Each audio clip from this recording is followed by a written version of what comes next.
Hi, I'm Dr. Philip McMillan, and today I'm going to try and explain, using a story format, about the principle of IgG4.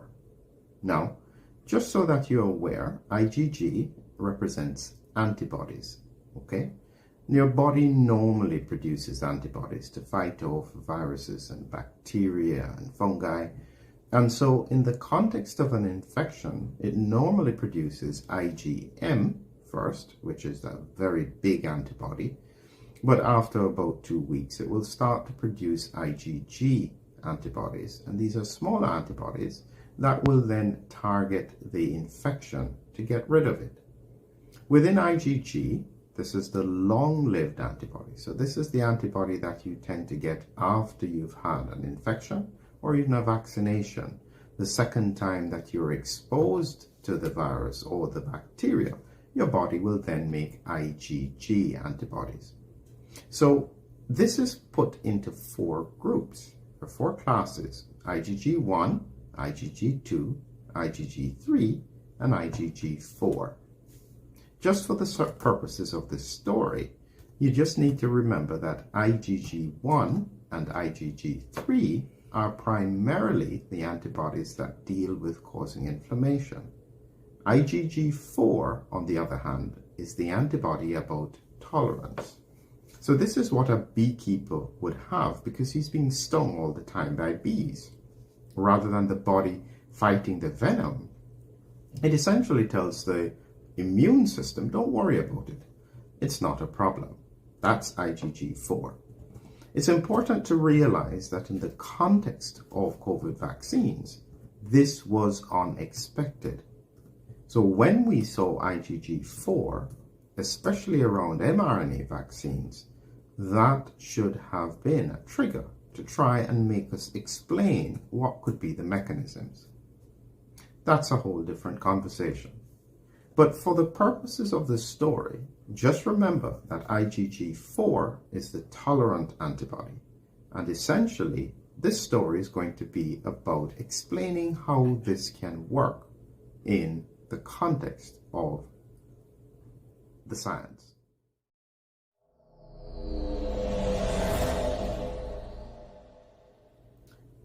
Once upon a time, in a land far away, there lived a village that was surrounded by many different kinds of dinosaurs. Some dinosaurs were very big, they were very aggressive, and they used to eat people. So the village had built high walls to try and protect themselves. But they also had dinosaurs that were much more placid, and who seemed as though they wouldn't cause any harm. So a group of scientists in the village thought, what happens if we combine the DNA of a troublesome dinosaur with that of a dinosaur who is docile? Would we then be able to manage the threat that occurs? So very quickly, they went in the lab. They put the 2 DNAs together, and lo and behold, they produced an intermediate dinosaur. They'd not seen it before. There's never been one created. As this dinosaur grew and started to produce more little dinosaurs, they thought that this is going to be the solution to our dinosaur problem. Guess what happened? The dinosaur that was produced was very docile. Instead of it attacking the very aggressive dinosaurs like a T-Rex, this dinosaur instead tried to make friends. It knocked down the gate so that the dinosaur could get in. It would try and play with this dinosaur that could eat people. This was not expected.